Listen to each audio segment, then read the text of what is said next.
오늘 하나님께서 우리에게 주시는 말씀은 갈라디아서 2장 20절 말씀입니다. 갈라디아서 2장 20절 말씀 우리 함께 읽겠습니다. 내가 그리스도와 함께 십자가에 못 박혔나니 그런즉 이제는 내가 사는 것이 아니요 오직 내 안에 그리스도께서 사시는 것이라. 이제 내가 육체 가운데 사는 것은 나를 사랑하사 나를 위하여 자기 자신을 버리신 하나님의 아들을 믿는 믿음 안에서 사는 것이라. 아멘. 예수님을 영접하고 신앙생활하는 분들 중에 아마 갈라디아서 2장 20절 말씀을 모르시는 분들은 거의 없을 것입니다. 이 말씀을 암송하기도 하고 이 말씀을 노래로 만들어서 고백하기도 합니다. 이 말씀을 다 알고 있는 것 같이 우리는 다 생각을 하는데 사실은 따져보면 이 말씀대로 살아가는 사람들을 만나기가 쉽지 않다고 하는 것입니다. 그래서 세상 사람들이 그리스도인들을 향해서 말만 하고 행하지 않는다라고 손가락질하는 이유도 여기 있지 않은가 싶은 생각을 합니다. 오늘 말씀을 다시 한번 보면 내가 그리스도와 함께 십자가에 못 박혔나니 그런즉 이제는 내가 사는 것이 아니요 오직 내 안에 그리스도께서 사시는 것이라. 이제 내가 육체 가운데 사는 것은 나를 사랑하사 나를 위하여 자기 자신을 버리신 하나님의 아들을 믿는 믿음 안에서 사는 것이다 라고 말씀을 하고 있습니다. 내가 그리스도와 함께 십자가에 못 박혔다 라고 하는 이 말씀, 내가 그리스도와 함께 십자가 위에서 예수님과 함께 죽었다는 의미 아닙니까? 예수님께서 왜 십자가 위에서 죽으셨습니까? 우리의 죄의 문제를 해결하기 위해서 예수님께서 십자가 위에서 죽으신 것 아닙니까? 히브리서 9장 11절에서 22절 말씀에 보면 그리스도께서는 장래 좋은 일의 대제사장으로 오사 손으로 짓지 아니한 것 곧 이 창조에 속하지 아니한 더 크고 온전한 장막으로 말미암아 염소와 송아지의 피로 하지 아니하고 오직 자기의 피로 영원한 속죄를 이루사 단번에 성소에 들어가셨느니라. 염소와 황소의 피와 및 암송아지의 죄를 부정한 자에게 뿌려 그 육체를 정결하게 하여 거룩하게 하거든 하물며 영원하신 성령으로 말미암아 흠없는 자기를 하나님께 드린 그리스도의 피가 어찌 너희 양심을 죽은 행실에서 깨끗하게 하고 살아계신 하나님을 섬기게 하지 못하겠느냐.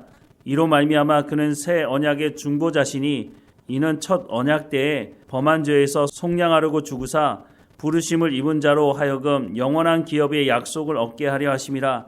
유언은 유언한 자가 죽어야 되나니 유언은 그 사람이 죽은 후에야 유효한즉 유언한 자가 살아있는 동안에는 효력이 없느니라. 이러므로 첫 언약도 피 없이 세운 것이 아니니 모세가 율법대로 모든 계명을 온 백성에게 말한 후에 송아지와 염소의 피 및 물과 붉은 양털과 우슬초를 취하여 그 두루마리와 온 백성에게 뿌리며 이르되 이는 하나님이 너희에게 명하신 언약의 피라 하고 또한 이와 같이 피를 장막과 섬기는 일에 쓰는 모든 그릇에 뿌렸느니라. 율법을 따라 거의 모든 물건이 피로써 정결하게 되나니 피 흘림이 없은즉 사함이 없느니라 라고 말씀합니다. 구약시대에 우리의 죄의 문제를 해결하기 위해서는 동물의 피를 흘려야 했습니다. 그러나 한계가 있었죠. 죄를 지을 때마다 동물의 피를 흘려야 했기 때문입니다. 그런데 조금 전에 읽었던 히브리서 말씀에 뭐라고 말씀하십니까? 예수님께서 십자가 위에서 피를 흘리심으로 단번에 모든 죄의 문제를 해결하셨다라고 말씀을 하고 있습니다. 바울이 갈라디아서 2장 20절에 말씀하는 것이 바로 이 말씀을 하고 있는 것입니다. 우리가 예수님과 십자가에 함께 못 박혀 죽었다고 하는 것은 이제는 옛사람으로 우리가 탐욕을 쫓아 살아갔던 그 삶으로 다시 돌아갈 수 없다라고 하는 것을 말씀해주고 있다고 하는 것입니다. 그러면 이제부터는 어떻게 살아가야 되나는 말씀을 하고 있는 겁니까? 우리 안에 예수 그리스도를 통해서 채워지는 하나님의 말씀으로 살아가야 한다라고 하는 것을 말씀해주고 있는 것입니다. 예수님께서 한 번은 이런 말씀을 하셨는데요. 마태복음 12장 43절에서 45절 말씀에 보면 더러운 귀신이 사람에게서 나갔을 때에 물 없는 곳으로 다니며 쉬기를 구하되 쉴 곳을 얻지 못하고 이에 이르되 내가 나온 내 집으로 돌아가리라 하고 와 보니 그 집이 비고 청소되고 수리되었거늘 이에 가서 저보다 더 악한 귀신 7을 데리고 들어가서 거하니 그 사람의 나중 형편이 전보다 더욱 심하게 되느니라. 이 악한 세대가 또한 이렇게 되리라 라고 말씀하고 있습니다. 이게 무슨 말씀일까요? 귀신 들렸던 사람이 그 귀신으로부터 해방되었습니다. 그리고 그 안이 수리되고 청소가 되었다고 말씀하고 있습니다. 그런데 귀신이 와서 보니까 그 안이 비어있고 아무것도 있지 않으니까 자기보다 더 악한 귀신 7을 데리고 와서 이 사람의 나중 형편이 더 나쁘게 되었다라고 말씀을 하고 있는 것이죠. 그러면 무엇이 이 사람에게 문제였을까요? 이 사람에게 귀신이 나갔다면 그 다음에 해야 되는 것은 하나님의 말씀으로 그 안을 채워야 하는 것입니다. 하나님의 말씀을 따라 순종하는 삶을 살아가야 하는 것이죠. 그런데 이 사람이 그렇게 하지 않은 것입니다.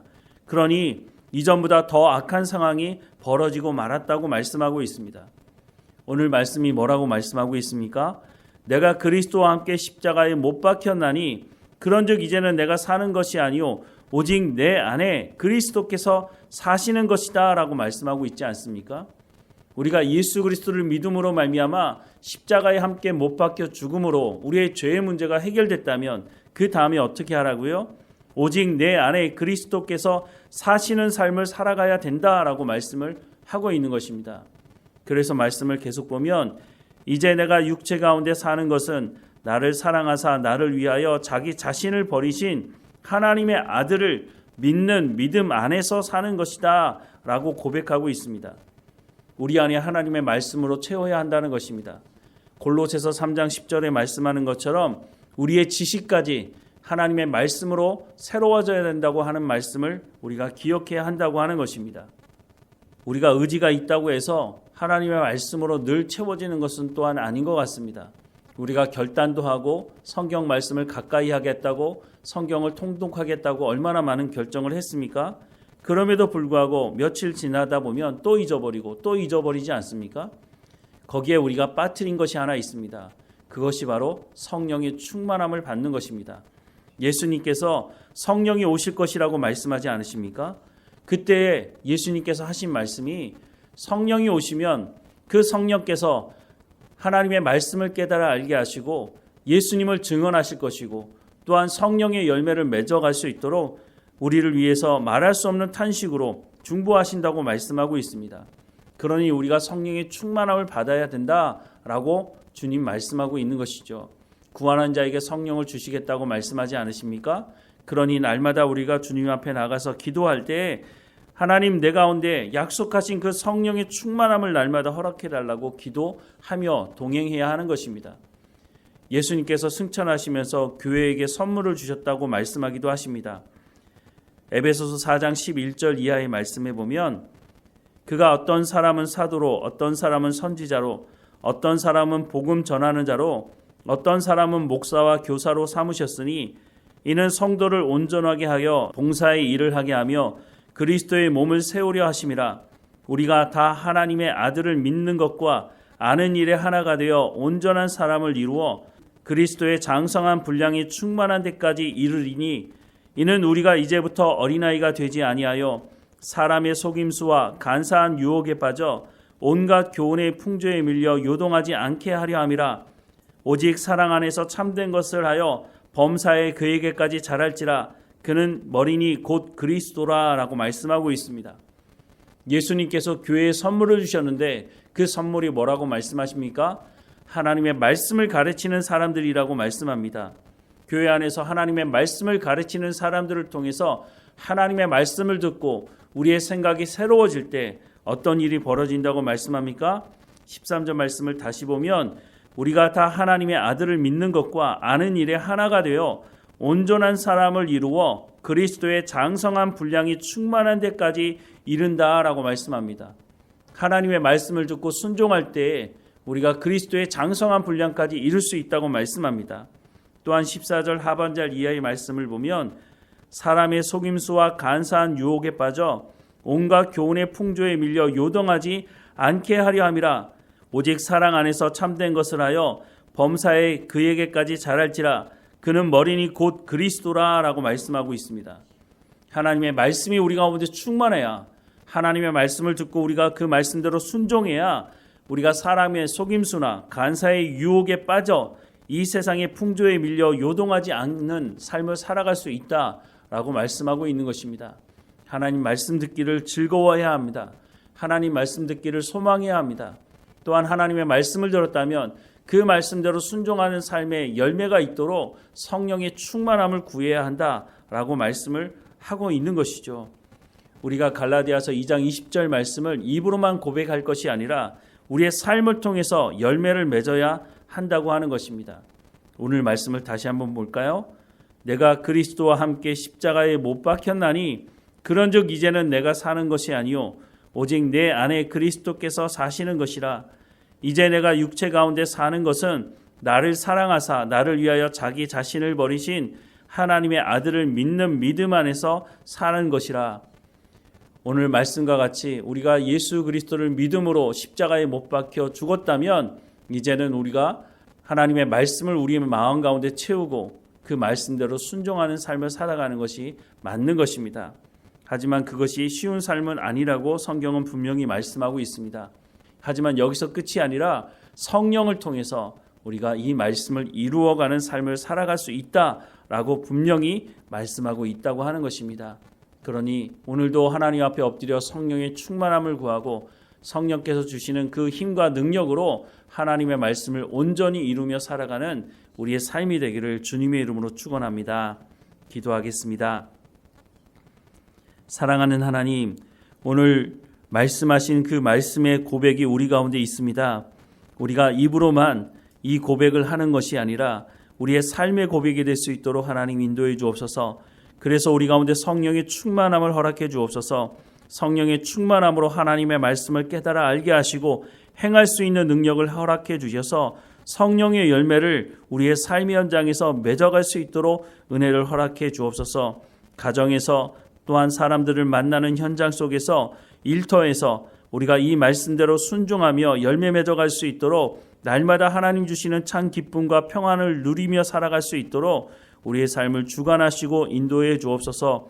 구하는 자에게 성령을 주시겠다고 약속하고 계시니 그 약속의 말씀대로 모든 구하는 사람 한 사람마다 성령을 허락해 주시고 하나님과 동행하는 삶을 살아갈 수 있도록 은혜를 베풀어 주옵소서.